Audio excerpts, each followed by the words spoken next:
Okay, this is a tutorial about layers. Layers are a useful concept which you're going to find that you will use over and over again whenever you use Photoshop. So let's have a little bit of background first. Let's say I've got this picture of this girl here and I'd like to draw a speech bubble. So I'll go ahead and do that. There we go, and I'll write the word hi.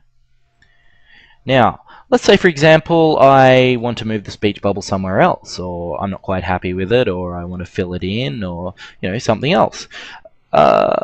We have a problem here. I've just drawn over the top of the girl's face, and anywhere where her hair was, which is just about around here and here, and also her skin in this area, is completely gone because I've literally drawn new pixels over the top of the old image. So how do we get around this? This is where layers come in.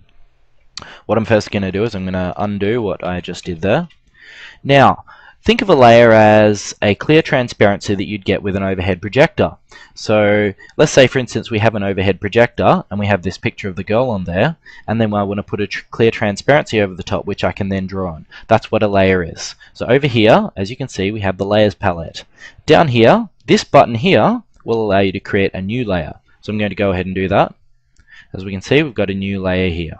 Now, it's always a good idea to name your layers so that as you get a lot of layers it keeps your picture organized. So what you do is you double click the text and I'll type speech bubble. Now that I've got that, I'm going to draw a new speech bubble. But notice how I've got the speech bubble layer selected. I could have the background layer selected, in which case I'd be drawing on that, the picture behind the transparency, but in this case I want to draw on the speech bubble. So that's the one I've got selected. Now that I've got that selected, I'm going to draw the speech bubble. So I'll do that. I'll write hi again. Now, because this is done on a separate layer, I'm free to move that around and the image behind has not been affected. See? Very, very useful. Like I've just done there, I can create another layer. I'm not going to bother naming this one because it's not important for the purposes of this tutorial.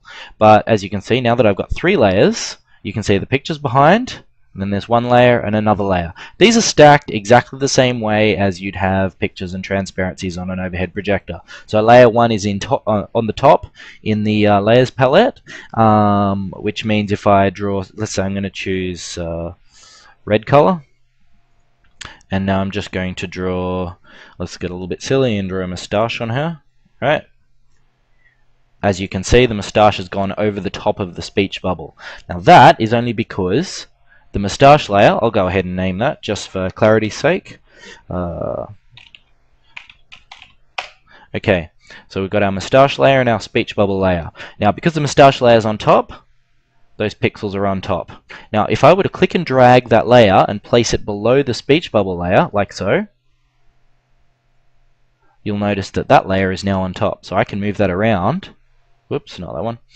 The speech bubble layer, I have to select it first. If you click the point and move tool and then you drag around, it will move the current layer around. So as I just demonstrated by accident. But I've got speech bubble layer selected right now, and I'm going to move that around, and as you can see, it moves around without affecting the things below it.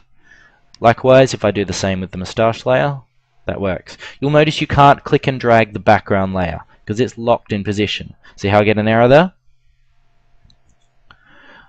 So I'm going to move the speech bubble layer again, and I think that should give you the basics of what a layer is. There'll be future tutorials. Have a look through the website for explaining some of the more advanced features. Layers have a lot of useful things they can do, and if you explore around, you'll discover some of the neat tricks that you can do.